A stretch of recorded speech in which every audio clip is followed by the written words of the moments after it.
The idea of the whole entire show was supposed to be play politicians' games, but as the COVID virus came through, the viewers could no longer play the game. So now it's play politicians' games, or games politicians play, or politicians play games. You can read it any of the three ways. The dominoes was to show how little of the wall is actually done, and the idea of putting a wall up and then it's falling over. And that's what has happened now with the new wall that's been put in. There have been 300 miles of wall that is standing now, but only 5 miles is new wall. The rest is repairing the existing wall. Trumpopoly was an awful lot of fun. I had to look up every place that Trump owned or hoped that he could own. So what you see in each individual one where you normally have the streets, they're like the Atlantic City, which of course we knew was a casino. The rest of them were pay hooker, pay bribes, pay taxes, and pay lawyers. Because those are the different things that he's either had to pay or he hasn't paid. And of course, go to jail has always been a part of Monopoly. This is a deck of cards, but it's a pinochle deck, so we didn't have to go all the way down to the 2. I decided to take each suit and make it a group.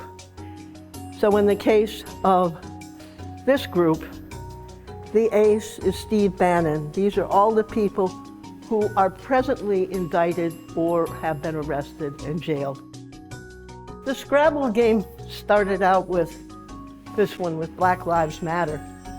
And I started doing that, and I kind of got pulled in to the Scrabble, the idea of Scrabble, and how words can heal and words can hurt. And so the next 3 have to do with how words hurt, how women are called, what women are called.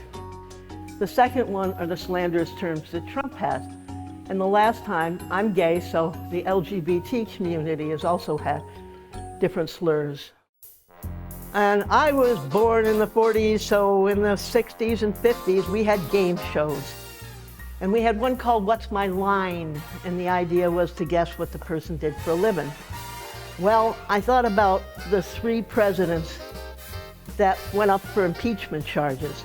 So the idea was to throw out 10 lies and have people guess which one was lying. I've said for a while that Putin is playing chess and Trump is playing checkers. And this particular scenario is a 2-move checkmate. It's called the fool's mate. And I always think that that probably, if they played chess and checkers with one another, that this is the mate that would be done the quickest. The game of risk. There couldn't be more of a risk than there is today. So every week I will put the new figures up for the world number of cases and also from the number of deaths for the world, the United States, New York, and Broome County. And of course, Black Lives Matter. This was the same weekend as George Floyd. This was the one that I did that particular weekend. It happened to be the last weekend of the show. And I think it's important to get to know people. The more you know them, the more you realize they have their own stories behind them.